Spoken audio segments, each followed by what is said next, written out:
In this episode of I Couldn't Throw It Out, we get a peek into a deep and rare friendship between two guys who worked together for years and still loved each other and still loved to tell stories together, like this one. You should see Peter doing the Texas Chainsaw Massacre. He stands up, he's just going, These two guys also collaborated on the #1 best-selling book of 1984. To find out more, keep listening. I couldn't throw it out. I had to scream and shout. Before I turn to dust, I've got to throw it out. Before I turn to dust. Hello, Sally Libby. Hello, Michael Small. I think this may be the scariest episode yet of I Couldn't Throw It Out. And do you have any thoughts why? I think it's because we're a month behind with this podcast and we're on the verge of forgetting how to use all this equipment. That's probably true. But the scariest thing of all, well, you know what it is. What did I discover in my boxes of saved treasures? You discovered your interview with Stephen King and his co-writer, Peter Straub. The two masters of horror from 1984. I was assigned to interview them for an article in People magazine about a book they wrote together called The Talisman. So now, 40 years later, I have to decide, is this tape valuable? Should I keep it or not? And we're going to listen to the interview, which should help us decide. But before we get to that, I have a question for you, Sally. Yes? If I asked you which was more popular, Stephen King's The Shining or The Talisman, which would you say? I would guess The Shining. That's the surprise. The answer is about the same. They estimate that The Talisman sold 880,000 copies in hardcover. Wow. That's extremely rare. It was a record breaker at the time. And then it sold another 4 million in paperback. Publishers Weekly said it was the #1 top book of 1984. I'm surprised that I really don't recall hearing about it. Well, I'm sure you heard a lot about Stephen King. He started in 1974 when he published Carrie, which was his first book. And then in the next 10 years, he published 10 novels that were all bestsellers. What are some of the titles you can think of? Salem's Lot, Pet Sematary. The Shining, The Stand, Cujo, Firestarter, The Dead Zone. Oh my God. Unbelievable. Plus, he published many short stories and 4 other novels with the pen name Richard Bachman, all in his first 10 years. And that's kind of scary, too. Yeah, really. How can someone be so prolific, clever, imaginative? Now, what about Peter Straub? Did you know about Peter Straub before you read The Talisman? I had never heard of him. The interesting thing is this was his 8th novel. It was his 6th horror novel. His first 2 novels were not about horror. And he was best known for Ghost Story, which came out in 1979. They estimate the book sold 1 million copies. It was made into a movie in 81. It had all these old-timers, Fred Astaire, John Houseman, Douglas Fairbanks Jr. in it. But the reviews were not good. No. The Talisman was the first collaboration for both King and Straub. And later on, after I met them, they had a few other collaborations. In 2001, they published a sequel to The Talisman. It was called Black House, and it was also a hit. But when I interviewed them, Stephen King was so sick of publicity for his books that he would only do 1 day of promotion for this book. They gave a few short interviews to a couple of newspapers. They were on one TV show, Good Morning America, and then they gave just one long magazine interview. And you got it? Yeah. So how did you get the interview? Well, I got it because of Peter Straub. Unfortunately, Peter is not around for me to thank him. In 2022, he was 79. He fell and he injured his hip and he died from complications of that injury. Oh. He was such a great guy. He was incredibly smart. I first met him right out of college in my very first job because I was at a publishing house and they published Ghost Story that year. 4 years later, when I was a reporter at People magazine, there was all this hoopla about his book Floating Dragon. So I pitched it as a story, and a year after it came out in People, I saw that he was publishing a novel with Stephen King. So I asked for another interview, and Peter convinced Steve to go for it. And that's how I did it. So what were they like? Well, superficially, they were totally different. Peter was into jazz and opera and classical, and Stephen King was into rock and roll. Peter used to wear three-piece suits. Steve wore T-shirts. Peter was bald. Steve had all this hair everywhere. Peter had sort of a scholarly way of talking, and Steve liked to tell dirty jokes. While I was with him, he talked about diarrhea, masturbation, his underwear. Wow, you covered a lot. Yeah. And Peter would be embarrassed and he would giggle, and Steve would laugh like these hearty laughs, like belly laughs. To show their differences, they even modeled their socks for me. Steve had on kind of wild for the time striped socks, and Peter had those like businessman socks on. But that was all superficial. They actually had a lot in common. First of all, they both loved horror and fantasy, but they both were really into poetry. How did you get this interview to get going and flow? I met them really early in the morning in the green room of Good Morning America, and I took copious notes on every time they moved. A woman came up to them and said, "It's funny, you two don't look scary." And Steve always had a retort. He said, "It looks that way on the outside, but there's darkness within." After the TV show, the publishing house sent a limo. We got in and we were driving somewhere where we were supposed to get breakfast. The limousine windows steamed up. We were talking so much, maybe. I wrote down that Steve drew a smiling face in the steam, and then he was playing the whole time with the electric window going up and down, trying to see how he could erase the smiling face. I absolutely remember that now, but I never would have remembered it if I hadn't taken those notes. We ended up at McDonald's for breakfast. Peter ate an Egg McMuffin. I took a note on that. Here I am with these two guys who write about horror. And while we're eating breakfast, Steve starts going into this graphic description of a time when he was drunk and he sliced his finger open on a glass decoration on a wall in a hotel. All about the blood. And then he got so excited about that, he told us he reached into a suitcase once and sliced his palm across a loose razor and cut his hand open and was bleeding. They were just trying to gross me out. I don't know. That was his idea of fun, maybe. Exactly. That Peter told a story of a friend who worked in a bar and was wiping the glass up and cracked his hand open. So there was a lot of blood discussion. At the photo shoot, they posed with skulls on a sort of Halloween type set. Steve balanced the skull on top of his head. And, Peter's bald, so he said, "I can't do that. I don't have any protection." And then Steve attempted to put the skull in his pants, and Peter was laughing. They sound like two cut-ups. Sort of like Laurel and Hardy, because they were the difference between them. They played off of that. Right. That's all about them. Then we got to the point where we needed to talk about the book. Now, this is a book that you have read, Sally. So what did you think of it? Well, here comes the mea culpa. My bad. You see, I get something called pre-TSD. I was in the Talisman. I was at page 180. I looked ahead to see the book ends at page 670. That's a difference of 490 pages, and I was traumatized, which is why I've never picked up War and Peace. So you're telling me you didn't finish? I didn't. Oh, shame on me. Well, I guess it's my job now to tell you some of what you missed. Okay, go for it. First of all, for those who haven't read the book, which is probably most people listening, it's the story of a teenage boy who travels across America.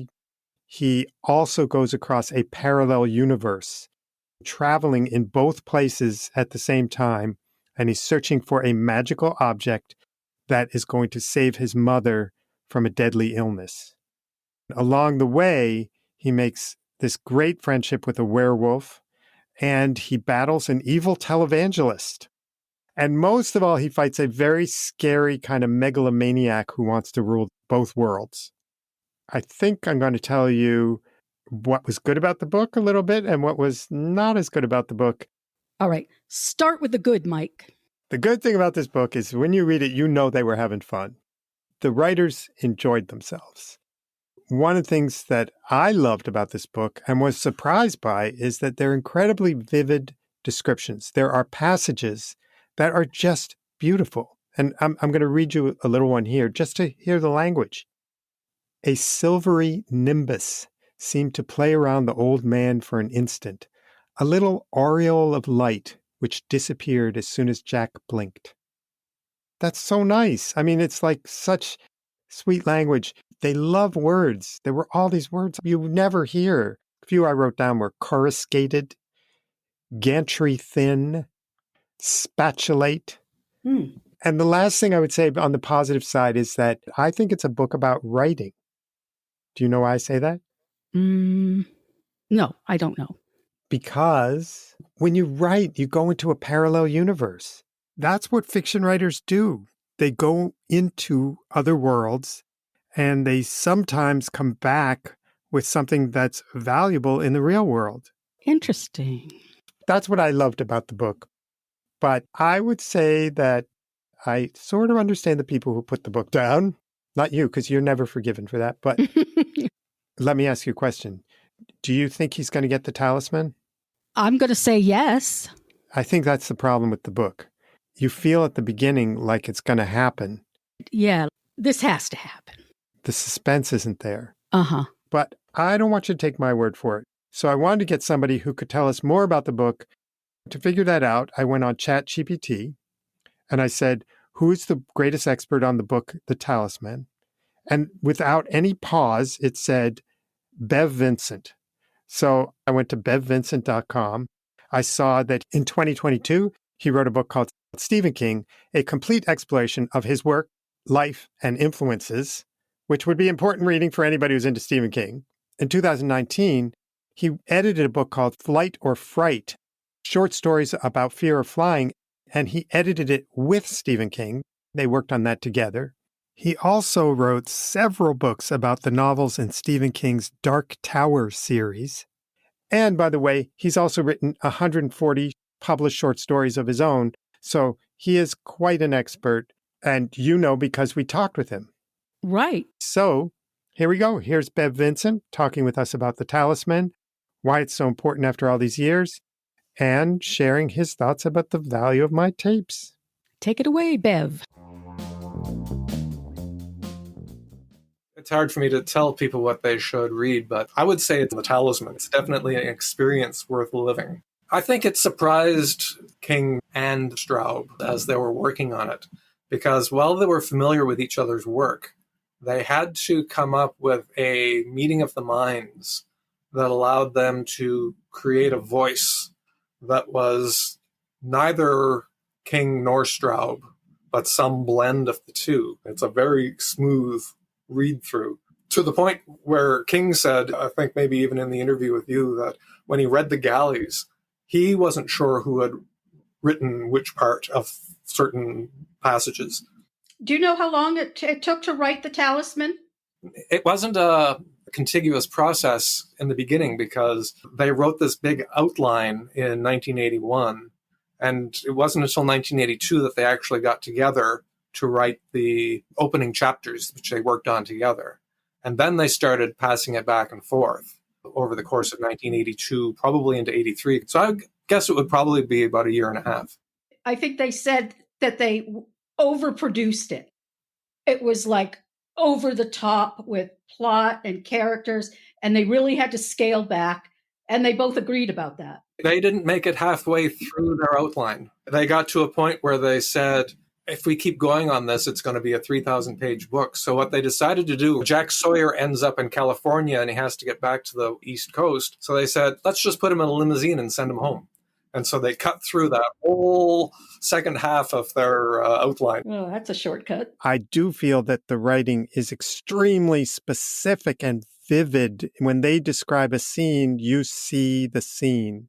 Yeah, I mean, the two things, that specificity and the depth of the characters. You feel like you know these people so well. It's definitely a skill both Steve and Peter have of being able to generate people that you just like spending time with. Would you say there is some way in which this book is different from the books they wrote on their own?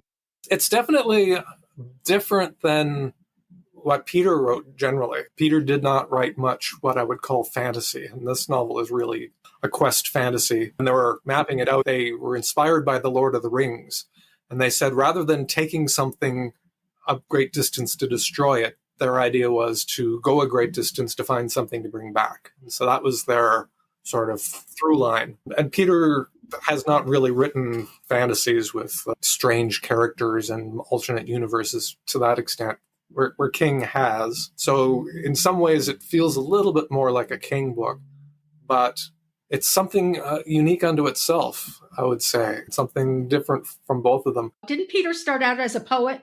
Yes, and so did Steve, in fact. Steve's earliest writings, some of them, he took a lot of poetry in college, and he published many poems in the campus literary magazines. Every now and then a poem will show up in one of his short story collections. And I wrote an essay for the Poetry Foundation about his poetry a few years ago. When I was researching it, I was astonished to discover how much poetry is in his novels, how many of his characters are poets themselves. Even Carrie had written a poem. So poetry is very important to both of them, which I think is reflected in the way they create sentences. There is a poeticness to both of their writing, which is not fully appreciated until you really go back at it and say, yeah, there's a poet at the heart behind this. And a love of language. Definitely. And there's an impression that Steve became a more literary writer when he moved to Scribner in the late 1990s. And that's when he started getting real critical acclaim, because he'd been sort of written off as a hack and all that in the early 80s. But if you go back and read some of his earliest things, like read The Body from Different Seasons, which is the story that became the movie Stand By Me, that is a beautifully written, poetic, coming-of-age novella. It's always been there. I just think people woke up to it. They clearly are fans of what we would call literary poetry and fiction. The Dark Tower was inspired by Robert Browning's poem, Childe Roland to the Dark Tower Came. Yes. And his recent book, Holly, there's an elderly character who is a poetry professor, and she takes on a young mentee from high school. And there's some wonderful scenes where this elderly poet sits down and explains the importance of poetry to everybody's life. And it's just a wonderful peek inside King's mind, how he thinks about poetry. In terms of literary influences on the Talisman, obviously Huck Finn. Yes. The Wizard of Oz. Yes. Are there any other ones that come to mind for you? Lord of the Rings, from the quest aspect, although it's a more solitary journey than what Frodo and his fellowship went on. We have to remember that this was sort of revolutionary, the way they wrote this book, because computers were pretty new in the early 80s. They were sending the chapters to each other, not in the mail, but electronically. Is that right? And what baffles me is that they had completely different word processors. They were not the same technology. So the fact that they could even send a file that would be readable on the other system is just amazing. Was it done over phone lines? Over phone lines, yeah. You'd take a phone and put it in a little thing that was called a modem, and it would make a squeaking noise for a few seconds while they connected, and then you would transmit the file down the phone line. It's email before there was email. And didn't it take hours and hours and hours for it to get through if they were writing hundreds of pages? Yeah, probably a few minutes. But it was new technology for Steve especially. Peter had written part of a previous novel on the word processor. Steve said he felt a little bit like he was almost enslaved to this thing and afraid of it, to the extent that he ultimately wrote a short story called The Word Processor of the Gods, in which the writer discovers that if he deletes something out of the story, it disappears from reality. It's funny. He's able to get rid of his wife that he doesn't like so much and create somebody new and create this harmonious family out of this word processor. Here's where we get to something that was a very awkward memory that came back to me. I did this interview with Stephen King and Peter Straub, and a few months later, there was the end of the year issue, and People magazine put The Talisman on the list of the 10 worst books of the year. Oh. Oh. Sometimes writers or people you interview don't understand that there's this independence of the reviewing staff. And I remember going to the head of the reviews and just looking at him pleadingly like, oh, come on, you can't do this. And he had this sort of ironic grin and looked at me and was like, we're not a publicity machine. We say what we think. So I guess I was too afraid to call Peter and Stephen. I must have called their publicist to just say, look, it's not me. I didn't do this. And if Stephen King was damaged by this, I want him to know that I tried to fight it. In any case, The Talisman got very mixed reviews. One of the worst was from the New York Times. I just want to read a little excerpt from it. The New York Times wrote, "The Talisman has inherited the worst traits of both its parents. Let's not fawn over the result of their union. The child is not beautiful. On the other hand, it isn't very smart." Playing off of that, usually you say the child is not beautiful, but at least it's smart. I have to read you a little bit more. "It takes forever to develop its smallest plot complications. It telegraphs its clues with the subtlety of falling telephone poles. Oh. It stoops to outrageous sentimentality over its boy hero, and it repeats and repeats onto silliness." That was what the New York Times had to say, and that was already out when I talked to them. And just adding one more thing, on Peter's website, obviously they saw some humor in this. There was a scathing review from someone named Putney Tyson Ridge, Department of Popular Culture, Popham College, Popham, Ohio, and it basically was arguing that Peter wrote all the bad parts of the book. Here's a little bit of what this person had to write. "One stumbles over a slow-moving passage bearing the Straubian thumbprints of piled-up dependent clauses, pompous diction, a self-conscious and nearly ironic use of slang, and the pointless elaboration of unnecessary details, as if the fellow imagined that distinguishing the exact shade of gray on the underside of a leaf could bring the scene to life." So, do you know who that person is? No. That's Peter Straub. Oh, My God. Peter adopted this character named Putney Tyson Ridge, PTR, Peter, and had a whole raft of scathing criticism of Straub's work on his website, all written by Putney Tyson Ridge. Oh, what a trickster. And I fell for it. Oh, that's great.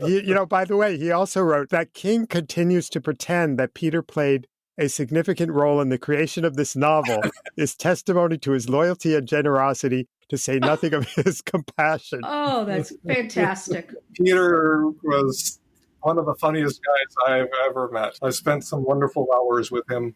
That New York Times review was real. What do you have to say? Were the reviews partially on target? Was there a reason why people reacted in this way? I think anytime something becomes so huge out of the gate, like this book was, straight to number one, record set for number of copies moved, it makes it an obvious target. And perhaps it comes to the scrutiny of people who aren't typical readers maybe of that genre or of those two authors in general. There's the Harold Bloom effect. Harold Bloom published a collection of critical essays of King's work. But Harold Bloom hated Stephen King hated his writing, admitted as much in the introduction to that collection, said that he could only force himself to read a few paragraphs of King's work. But, oh, by the way, I want to make a book about criticism of his work. And some of the criticism was very flattering. It was an evenly balanced collection. But the literary establishment at that point in time really had their knives out for King as much as possible. And Steve didn't help himself because he was very self-deprecating. And he'd say things like, I'm the literary equivalent of a Big Mac and fries. I don't know the context of that conversation. That was probably one throwaway line in a half-hour interview or something. But that one lived on and haunted him for decades thereafter. So we're talking about the mid-'80s, right? Yes, because King was everywhere in those days.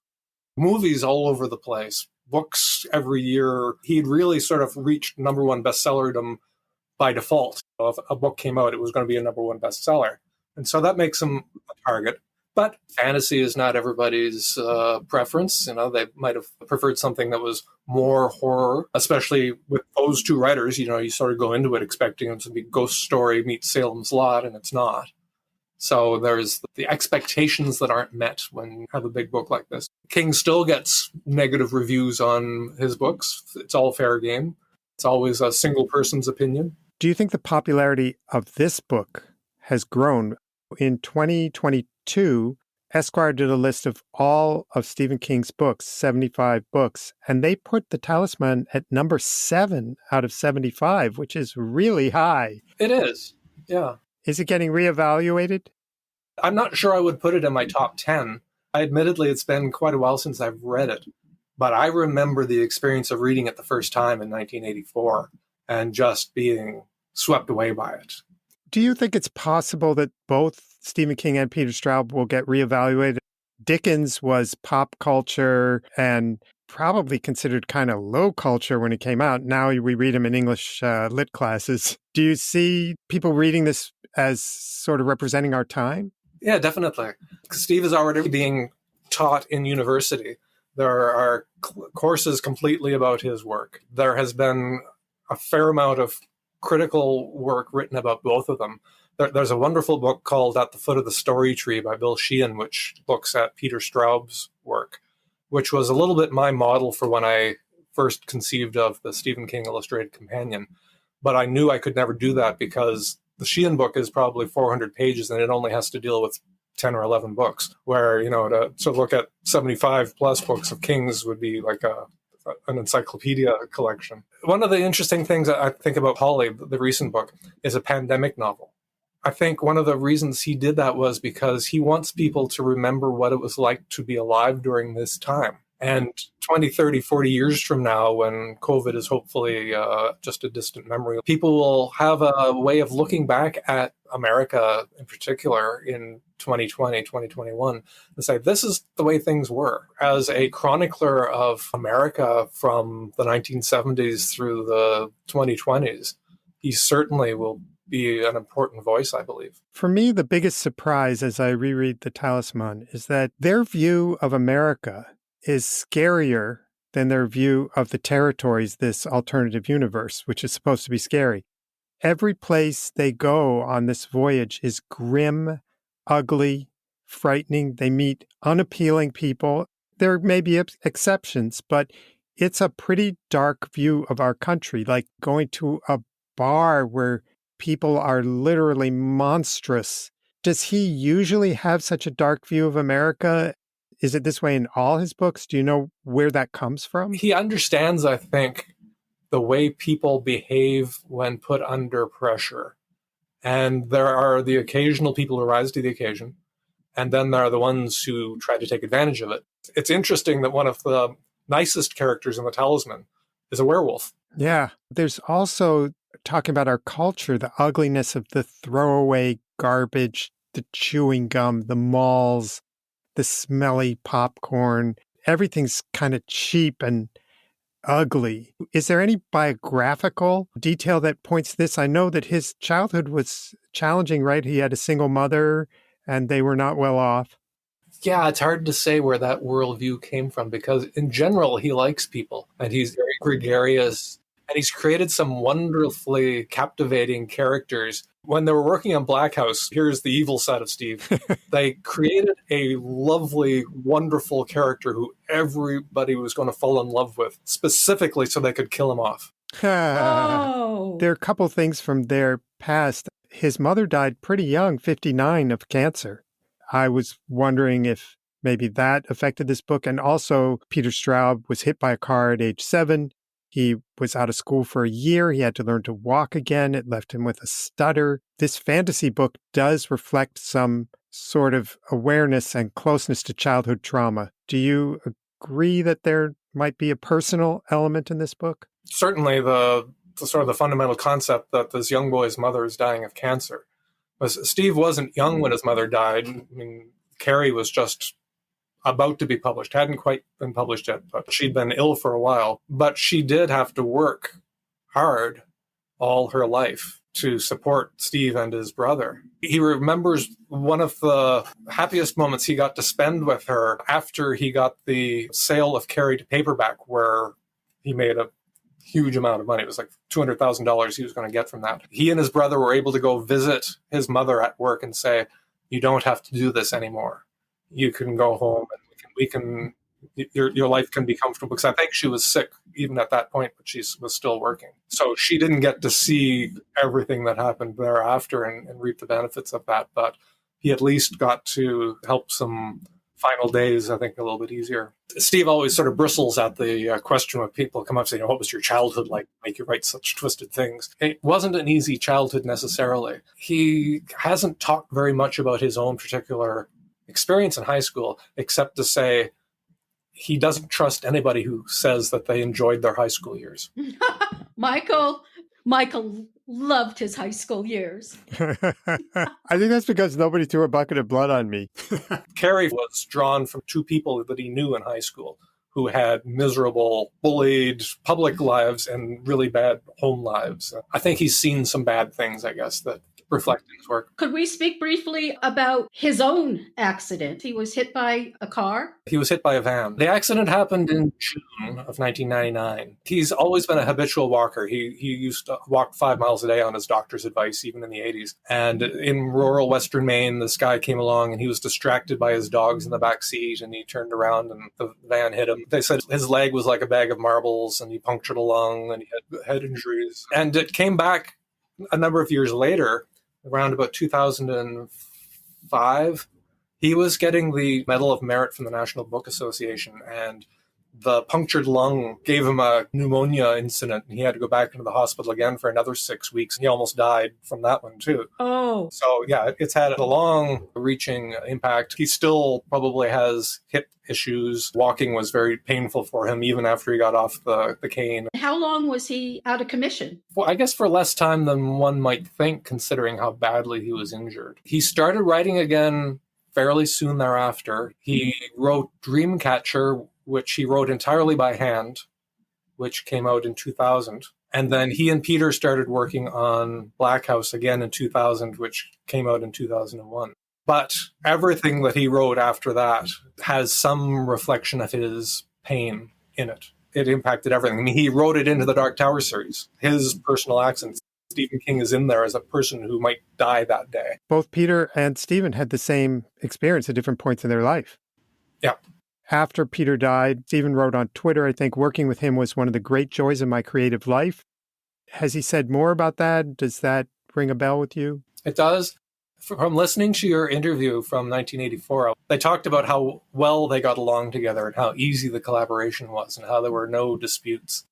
In 2001, Peter remembers that a little bit differently. He says their collaboration on Black House was much easier because they were lower testosterone, they were less inclined to try to impress one another. And Peter said that there were some things that came up during the work on the Talisman that sort of bent his nose out of joint a little bit. He was a little bit defensive about some of the suggestions or changes or something that he said made him feel angrier at the time than he should have. But he said that's all gone by the wayside. Those two guys got to know each other in a way that men, in particular, often don't get to know your friends at that level, where you're cheek by jowl working on something for well over a year or two. That creative level of friendship is something precious, I think, to both of them. I think it was a magical friendship. It can be very painful for me to go back and listen to the interviews that I did. Here I was with Stephen King and Peter Straub. I didn't ask a lot of questions I could have asked, and I was just insistent on always asking them about the collaboration, which they did not want to reveal. They did not want to say who wrote what. Bearing that in mind, is the interview valuable at all, or is it just an exercise in a person asking questions over and over that are not getting answered? I think it's a fascinating insight that people rarely get into those two men. We get the packaged interviews after everything's been, snippets have been taken out and the quotes have been made. But to hear them bouncing off each other, to hear them pushing back on some of your questions, You don't often see that in an interview where the interview subject says, we don't want to talk about that. Yeah. Very interesting, very insightful. And just to hear Peter again, oh gosh, I miss Peter. To hear him talking the way Peter does in full ornate sentences that have 15 words and it's all carefully constructed just the way his writing is. I loved listening to it. I really enjoyed it. Oh, thank you so much. That makes me feel better. I guess that helps us, Sally, with the decision. I'm not going to throw it out. I wonder if there's something I should do with it or somebody who would want it, if you have any suggestions.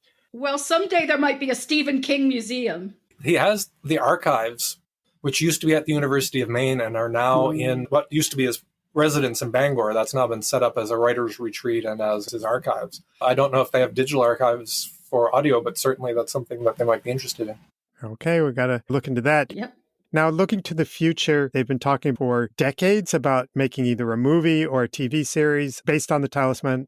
Do you have any insight or update about what might happen with that? It's come and gone so many times over the years. Currently, the Duffer Brothers, who are the creative people behind Stranger Things, are the people who claim that they're going to do it. They still have one more season of Stranger Things to finish, which they're working on now. In a lot of ways, they seem like the ideal people to do this because Stranger Things is a love letter to Stephen King and to horror of the 1980s and to fantasy, to alternate worlds. It's got everything going for it that you would want to see in the Talisman. I would love to see what they do with it.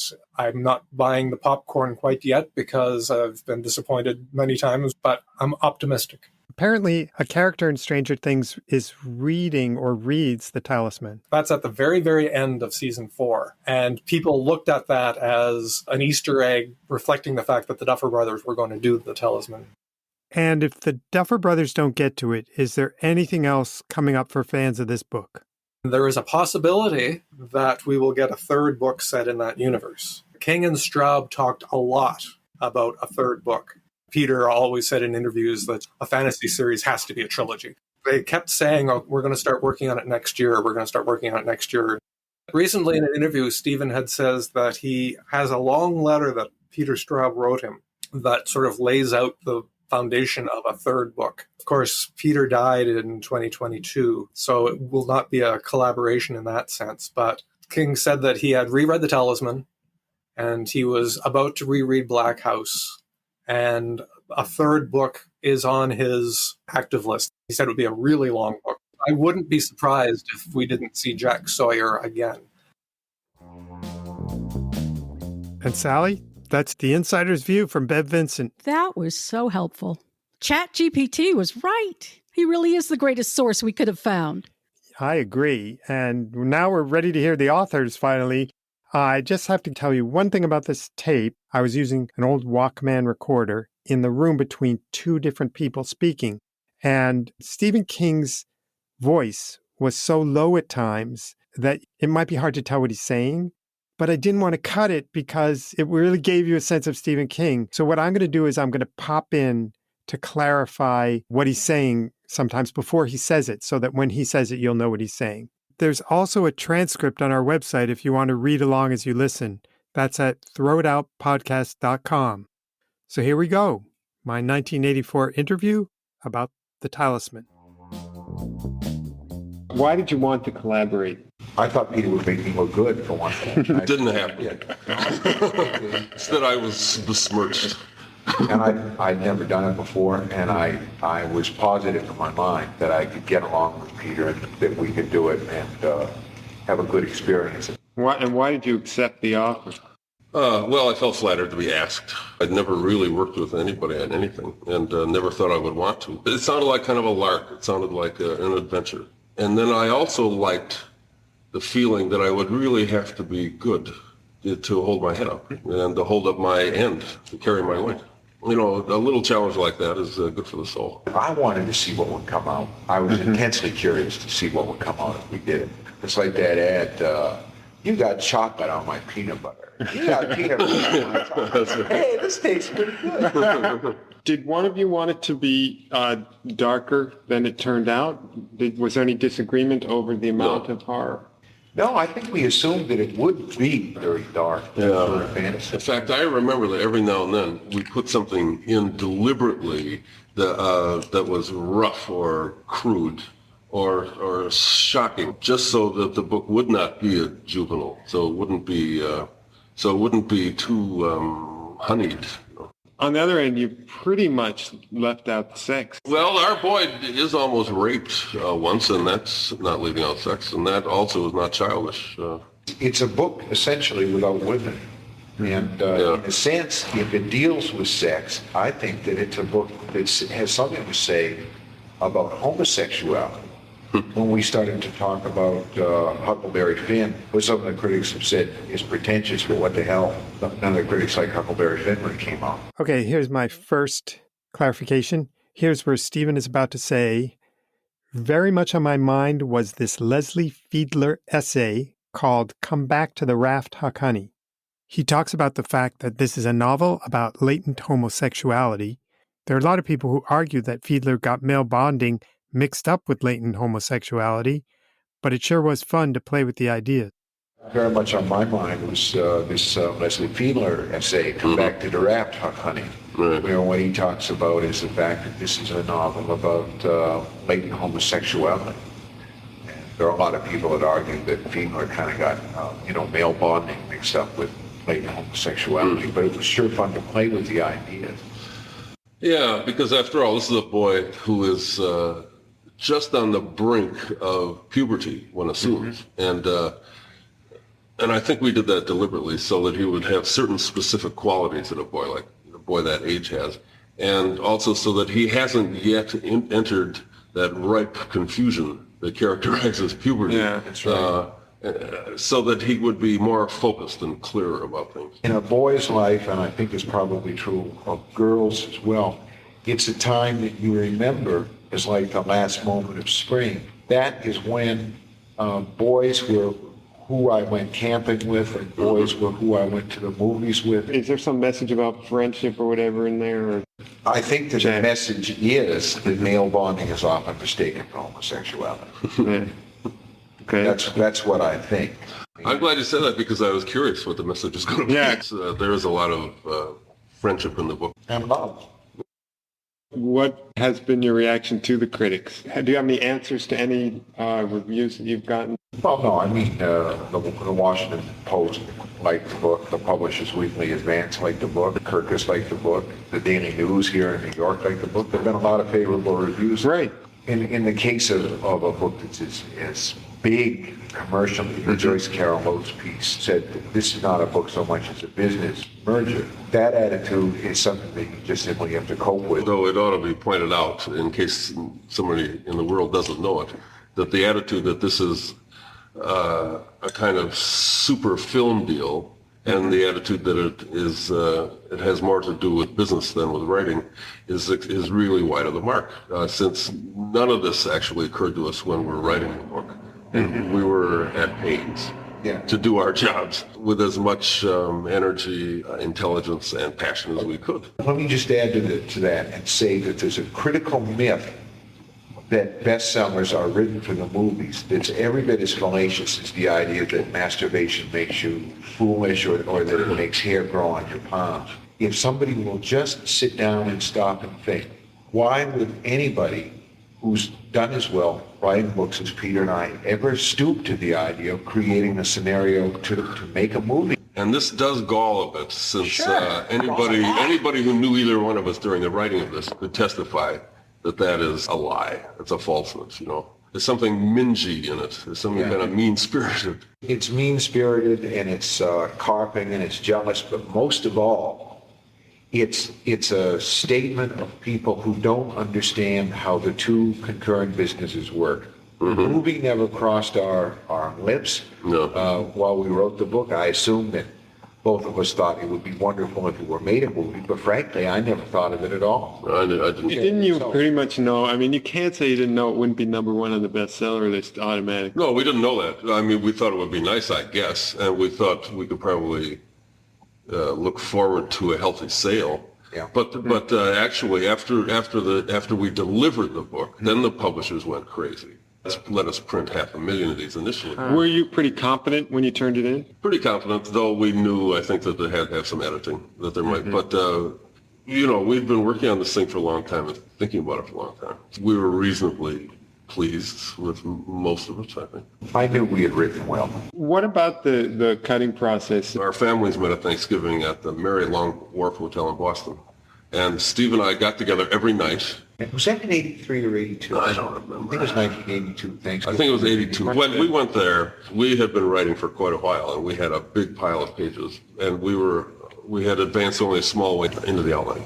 And one night, quite late, Steve said, look, let us just cut off the back half of the book. That will cut down what we have to do by half. Half an hour later, Steve said, wait a second, there's something else we can do to bring down to manageable proportions. That was an initial editing act that saved us many a year. Then we put together a new outline. When it was all done, for about 3 or 4 days, we virtually went through the book page by page, if not line by line, saying, I think this ought to go. Somebody says, no, I want to keep it. Were whole pages cut out? Many whole pages were cut out. Yeah. A lot of it was line cuts, yeah. Steve, I think, is impatient with line cuts. I'm crazy about line cuts. I love it. Because I like the idea of tightening everything up. Yeah. But then after that, Steve's secretary put all these changes onto the discs. This is one reason why this technology is so helpful. And then created 2 new copies of the manuscript. And Steve and I went through those manuscripts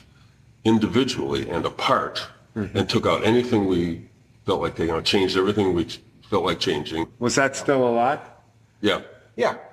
So you edited each other was the That's final right. thing you did. And the unspoken agreement was nobody shrieks, nobody can bitch. Nobody shrieks, nobody cries. Nobody, that's right. But you could talk each other out. You could say, I want to leave No, that. it's a point where discussion becomes ridiculous. That's Yeah. opening the door to all sorts of contention. I trust the man or I wouldn't have gone into the project in the first place. Sure. Okay, but now that it's all over, was there anything that he cut that you didn't want No, him to cut? not at all. Was there anything that he cut that you didn't want him to cut? Nothing. No.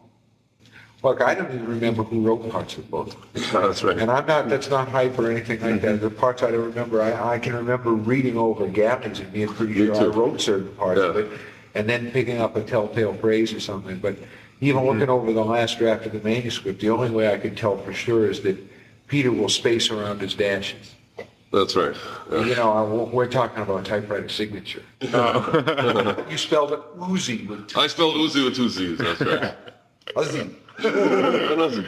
You wrote the first and last chapters together? It wasn't exactly like that. I think that what we wrote together, actually, because of editorial changes and everything, became like the first 3 chapters Yeah, of the book. that's right. Did you decide, you write this chapter, I'll write this chapter? Was it one chapter than the other? How did you divide it up?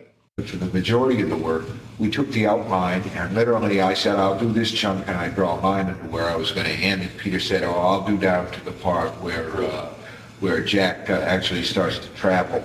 And I said, good, because I don't want to handle him telling his mother, you handle that. And then later on, Peter said, I don't want to do the part about the knights, would you do that part? And I said, yes.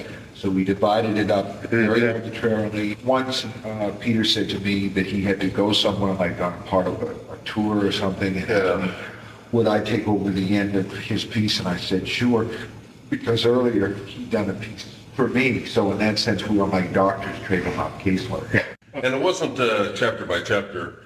It was narrative segment by narrative segment. So sometimes that went on for a chapter and a half. Sometimes it went on for 4 or 5 chapters. Did you do the boarding school stuff? We're never going to answer those questions. Okay. But I can tell you that in most cases where people guess they're wrong. Let me put it to you this way. So far, all of the critical knocks that I've seen where people said, it's very obvious that Straub wrote this, but it's very clear that King wrote that. It's not been the case. Couldn't you say that by not telling them what you do is you turn it into a puzzle and people spend their whole time going, No, because we don't want people to think about that. That's a useless exercise. I think that Peter and I are enough professionals so that what actually happened was that a style was created somewhere in the middle. Yeah. And the earlier reviews, the advanced reviews, all say the book transcends anything that either of us ever wrote. And I think that there's something to that as far as don't you create a puzzle when you say, who didn't write what? It's true, you do create some kind of a lingering puzzle. I would rather have that puzzle than have the book carved up like a Christmas turkey. The sections that you wrote together, so you were actually in the same room? Right. I think that I sat down first and actually wrote a section because what I wrote, ultimately, some of it got cut. And some of it was combined with stuff I wrote. That's right. So that many of those chapters at the beginning of the book, the first 40, 50 pages, have many sentences written by both of us in them. And so nobody can tell that. As I remember, Peter put on some jazz music in his office when we started, and I wrote for a while, and Peter read magazines. Yeah, and then I wander around every now and I see what he wrote, and I'd say, oh boy, that's great. When I was done, I would say, there, I'm done. Why don't you write for a while? And he, pushed the button and went back to page one and read everything that I did and just picked it up. And that's the way we ended the book, but it was not practicable to work that way all through it. During the writing of this book, were you imitating each other's styles at all? I suspect we probably were. Yeah, I think there's an element of that in there. In fact, I'm quite sure there's an element of that in there. And it was part of the point of that was to confuse the issue as to who wrote what, I think. And there are many little things that look like giveaways as to who wrote it, but those are not. And some of them have been picked up by the critics and they're very wrong. Well, if you were going to try to do something to imitate Peter Straub, what would you do? I've read everything that Peter has written, including his 2 books of poetry. And yes, there's a diction that's graspable on some level. One thing I noticed, there's rock and roll mentioned in a lot of places and jazz mentioned in a lot of other places. That's a perfect example of the kind of thing I mean as dead giveaways, which are really false leads. But sometimes the person who's supposed to like that kind of stuff actually put it in, but many times it was the other person. There are many places in that book where I see Peter saying hello to me. Yeah. And there are many places in the book where I tried to say hello to him. Can you give any examples at all? No, I can't. No. You can't. We promised. You promised? We promised each other. That you wouldn't? That we wouldn't say who wrote what, and that if we were really forced to the wall, we'd lie. I think of it as the guys in a sweatshop. I'm not the guy who wrote that book. Some guy in a sweatshop wrote it. And here's how Steve describes the guy he imagined to have written the Talisman other than the 2 of them. He goes around all the time smoking Lucky Strikes, and he's got a crew cut, and he wears strappy undershirts and a lot of chino pants with a discolored crotch because he never gets the last drop off. That's a guy who goes around all the time smoking Lucky Strikes, and he's got a crew cut, and he wears strappy undershirts, and he's got a lot of chino pants with discolored crotches, because he never gets the last drop off. Right. Yeah, and that's the guy who writes those books. And it's ugly, nasty work, basically, and I don't want to talk about it. The book is what matters. This process of the writing and everything is a dead letter. But it's never been done before, has it? Sure. Many times. There have been millions of That one Queen was a collaboration. And Conrad and Ford. And here's where Stephen quotes Samuel Johnson and his comment about women, preachers, and dancing dogs. What Johnson said is, you don't expect to see it done well. It's a wonder to see it done at all. Basically, you have to realize my problem with this line of discussion. The whole thing tends in the direction, it's like Samuel Johnson's comment on women, preachers, and dancing dogs. He said, you don't expect to see it done well. It's a wonder to see it done at all. I think what we're discussing now is something on the level of dancing dogs and women preachers. And frankly, I'm too sore from the criticism of the book that seems so unwarranted to me to discuss the collaboration as something new and different. In a collaboration like this, it is interesting to hear at least one teeny example of some sort of disagreement, or it can be a funny thing, but something that went between that where if sparks didn't fly, then at least you went, oh God, that Peter Straub or that Stephen King, even with best friends. Well, people warned us not to do it. Bill Thompson, who's a great guy and is a great editor, used to sidle up to me at parties before Steve and I started working. He said, haven't you had second thoughts about that now? Yeah. And I said, why would I have second thoughts? And he said, you want to stay friends with Steve, don't you? I know that's important. And I said, gee, why would this interfere with our friendship? But many people told us that it would absolutely, that the book wouldn't work first, and secondly, that we would wind up loathing each other. And maybe that is what happens most often in collaboration. But this time, I'm happy to say, we were sufficiently adult and in control of ourselves not to be pissy and to withhold whatever criticism we had until end when everything was aired and we cleared it up. How much were you seeing each other while writing the book? And we talked on the phone a couple times a week. And we saw each other Frequently. But we're going to Steve's house at Thanksgiving. All our families will be together, and our families like each other. One clarification here, Steven Spielberg bought the rights for the book, which I believe he still owns, even though a movie or TV show has not been made yet. You brought up the Spielberg stuff before, and I don't really understand. Was this something that was arranged recently or a while ago? The deal was made 6 months ago, 8 months ago. 8 months ago. But a long time before that, Steve and I flew to Hollywood and met there. That was the only time I regretted the collaboration, because the essential collaboration meant that we were ringing in a guy who manages Peter's financial affairs, who manages my financial. Different lawyers, different accountants, and they couldn't agree on anything. Peter and I were caught in the middle, and I think that probably even worse than the situation for us was the situation for the agent. For our poor agents, with the moderator, all these snarling dog packs. Yeah. Forgetting the book, are there ways that are just totally obvious in which you feel that you are similar or different? I think we're entirely different in almost every way, other than that we share a common interest in fantasy. We're both writers, and I really love Peter's ass. He's a great guy, but we wouldn't go to the same clubs. I don't know, we might, but we would go to them out of friendship for each other, not because of shared taste. On the other hand, our lifestyles are not too dissimilar. And in fact, I think the greatest crucial thing is that Steve and I live by our imagination, and we live by making things up. And people who do that have more in common with each other than they do with anybody else. Can you get specific, though, about some of the things you're saying? Like you would go to the Hard Rock Cafe and you would go to the Blue Note. Yeah, but the thing is, like, Peter played all this jazz, and after a while, I started to like some of it. Some of it seemed like it's pretty good. And so Peter got me some records, and so some of it's real good, and I listened to it more and more. And you'll never get him to listen to rock and roll.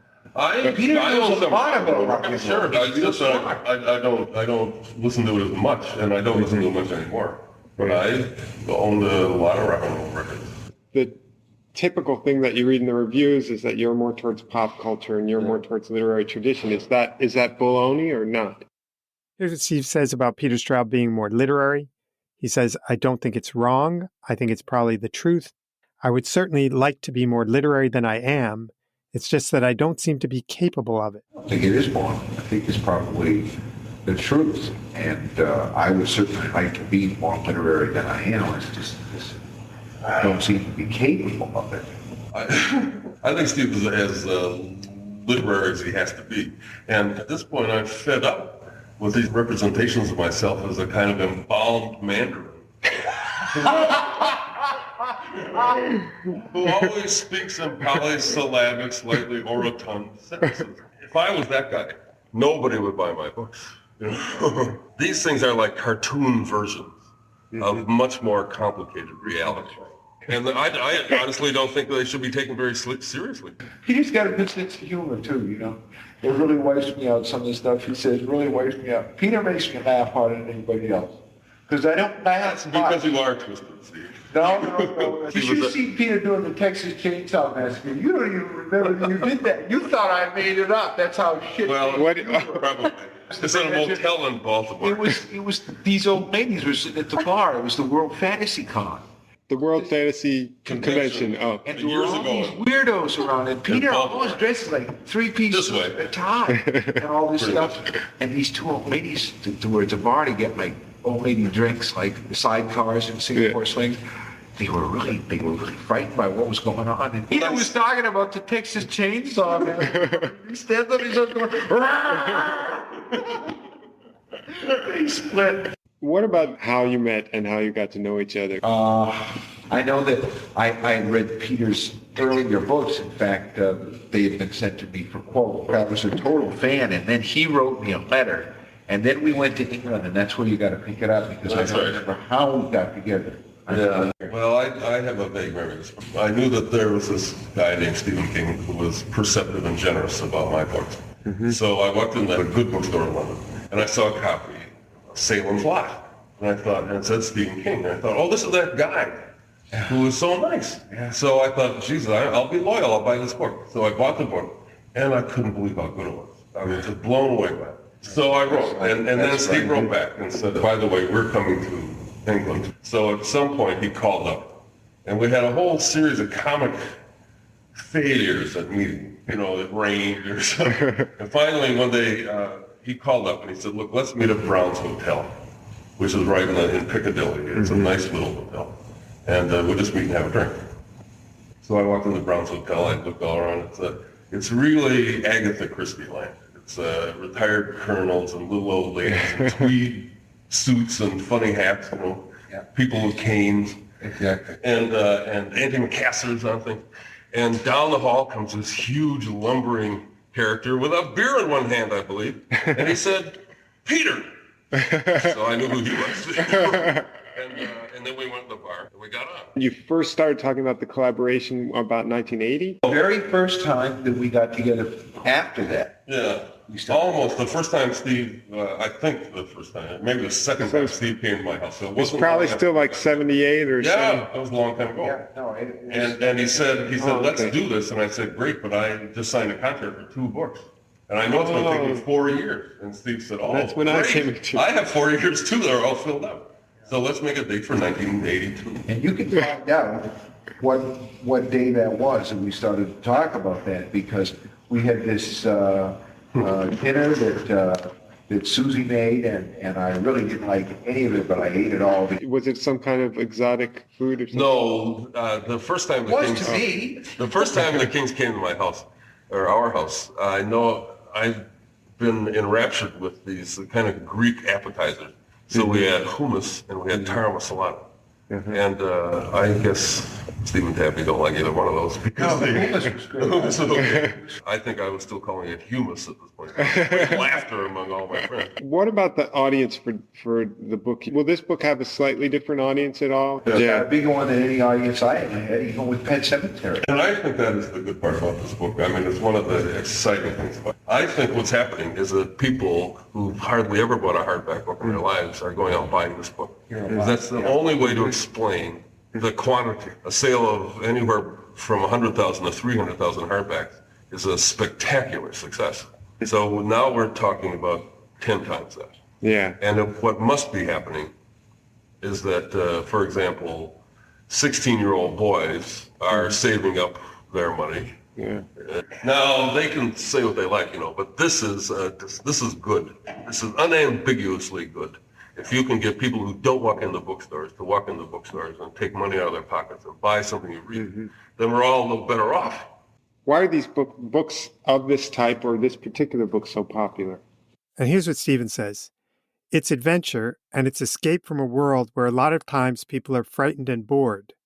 Beyond that, I think there's a really age-old pull to the idea of exercising your imagination. It's adventure and it's escape from a world where a lot of times people are frightened and bored. Beyond that, I think there's a really age-old pull to the idea of exercising your imagination. I'm a little surprised in that, I mean, 2 things. One, it's a tremendously long book. And second of all, it's not simple. I mean, it's complex. You have to pay attention or you have to really read it. Well, it's a pretty cheerful book. And there are a lot of exciting things that happen along the way. And if you enter the world of the book, then you really care. The clarity that Steve eventually managed to wrestle out of this kind of foggy material helped the plot. I'll tell you one funny story. The one clear continuity drop. One of us wrote a section near the end where Jack goes out on a rubber raft and he kicks off his shoes, and later on he's walking along the corridor in his sneakers. Nobody picked that one up. No. Right. Did you have a specific tradition in mind for this particular book? Obviously, Mark Twain. Is there anybody else that should be brought up? Here's what Steve says next. It's not wrong to think of things like The Holy Grail, The Wizard of Oz, or Tom and Jerry. It's about going down the road. In Tom Sawyer and Huckleberry Finn, the vehicle of travel was the Mississippi River. And it seemed to us that if there is a Mississippi in terms of American culture today, it's the interstate highway system. It's not wrong to think of things like the Holy Grail or the Wizard of Oz or Tom and Jerry. It's about going down the road. In Tom Sawyer, Huckleberry Finn, the vehicle of travel is the Mississippi River, which sort of bisects the country. And it seemed to us that if there is a Mississippi in terms of American culture today, it's probably the interstate road system. Do you have anything you can talk about coming up for you? Viking was going to do a novel called It. Critics will probably call it shit. It's a great book. Let me say now, I've read it. Is it already written? Oh, it's done in first draft, and it's now about 1/8 done in second draft. I think it's wonderful. I think it is a terrific book. It's really hot. Is there a vague anything of what it's about? It's about kids who do something when they're kids, and it's not quite done right, and then they have to come back as adults and try to do it again and finish it. See, haven't you written like 4 books in the past year or something? You have, haven't you? No. Only 2 or 3? Only one. It's very hard to hear what he says next, but I didn't want to cut it because it's so interesting to hear his perspective on the books he had written at the time. He said, "It's this novel Misery, the unwanted pregnancy that I had this summer. It's done. I just stuck it in a drawer. There's no place for it on my publishing schedule." It's like this novel, Misery, the unwanted pregnancy that I had this summer. It's done. I just stuck it in the drawer. There's no place for it on my publishing schedule. Do you get along as well with everybody as you get along with each other? In general, I'm an affable sort of person, but the difference between my general affability and my relationship with Steve is that I don't have to work at it. And we know each other pretty well by now. Peter's a friend of mine. I only have about 3. I'm serious. That's right. I'm serious. I don't. It gets more difficult as you get older, And also, I can joke and get along well with people, but I'm pretty private. Most of the time when I drink alone. In a sense, I'm not very comfortable with people. look, we work alone in a room. That's our life. Are your work habits pretty similar? I don't think so. As far as I know, Steve works on one thing all day and another thing all night. And I just work on one thing for most of the day. And then I work all night in the last 200 pages of the book, but it's all I can think of. So you work on a couple projects at once. If I have something that I promised, either by contract or by deadline or something like that, I'll work on it in the morning, because that's when I feel freshest. That's when I feel awake and alive. Here's what Steve says next. If I have a little idea that I want to play with, I play with it at night. That's like having a mistress. If I have a little idea that I want to play with, I play with it at night. That's like having a mistress. Now, how many hours a day do you usually work? 3 hours. Well, how do you get morning and night out of 3? 1.5, 1.5. And how about you? 5 or 6. And then when you're getting closer to the end of the book, it gets longer? Then it might be more like 10. Yeah. Well, I did learn that when we work together, that Steve has very immediate access to his imagination and can get right down inside the well of concentration that you must get inside to do it very quickly. And it takes me quite a while of groping around before the music starts to happen. And here's what Steve says next. Peter, I was noticing, had this really interesting style. At first, he would be punching these keys, and then after a while, he would be able to speed up and be much faster. It takes me about 5 minutes to be in the story, but a lot of times what comes out is shit. Peter, I was noticing, had this really interesting style. At first, he would be punching these keys, and then after a while, he would actually begin to speed up and be much faster. Yeah. It takes me about 5 minutes to be in the story, but a lot of times what comes out is shit. Is there something else that you do during the other hours of the day? Well, I walk 5 miles a day now because it's supposed to be good for my liver and my body. I try to spend as much time with the kids as I can. I become more acutely aware every day that they're not going to be kids forever. Is there anything that you think you learned from this particular project from working with somebody else? Is there anything new that came out of it for you? As far as that concerned, I'm pretty sure that I learned that I never want to do another collaboration with anybody unless it's with Steve. And I did learn that collaborations are difficult. But I feel as though the main thing that I walked away from the Talisman with, besides an even greater respect and affection for Steve, was the feeling that I might have been made a slightly better storyteller. in the process of doing this, because I could see sometimes when we were making decisions as to where it would go, that Steve had a real lightning rod off him as to what direction the book ought to go. And some of that stuck, because I was around, it stuck to me. And I feel as though I might be strengthened a bit as a writer. And there you have it, Stephen King and Peter Straub gabbing with me back in 1984. And now that we've reminded everyone about the Talisman, if anyone out there should find it on your shelf, grab it and read it. And maybe Sally will go back to it too. There's always hope. But don't even try to hope that I'm throwing away my interview tape, because I'm not. I'm keeping it, which seems to be okay with you, Sally, right? Yes. And if we've aroused your craving for more info about Stephen King and Peter Straub, you're in luck. There's a podcast called The Losers Club, which has released an episode about King and his writing every week since 2017, including in April 2018, a 3-hour and 38-minute discussion of the Talisman. Or, if you want more from our favorite horror expert, Bev Vincent, he has written a column about Stephen King for more than 20 years in Sematary Dance magazine. We'll have a link to his writing and links to many other impressive sources about King and Straub on our website at throwitoutpodcast.com. Thank you to everyone for listening. Remember, you can keep up with our next episode by following us on Instagram at throwitoutpod. Thank you, Sally, for bursting out of your summer haze to join me today. I loved every creepy minute of it. Bye, Mike. Bye, Sally. Look up that stairway to my big attic. Am I a hoarder or am I a fanatic? Decades of stories, memories stacked. There is a redolence of some irrelevant facts. Oh, I couldn't throw it out. I had to scream and shout. It all seems so unjust, but still I know I must. Before I turn to dust, I've got to throw it out. Before I turn to dust, I've got to throw it out. But I couldn't throw it out. Oh, I couldn't throw it out. I'll sort through my possessions in these painful sessions. I guess this is what it's about. The poems, cards, and papers, the moldy, musty vapors. I just gotta sort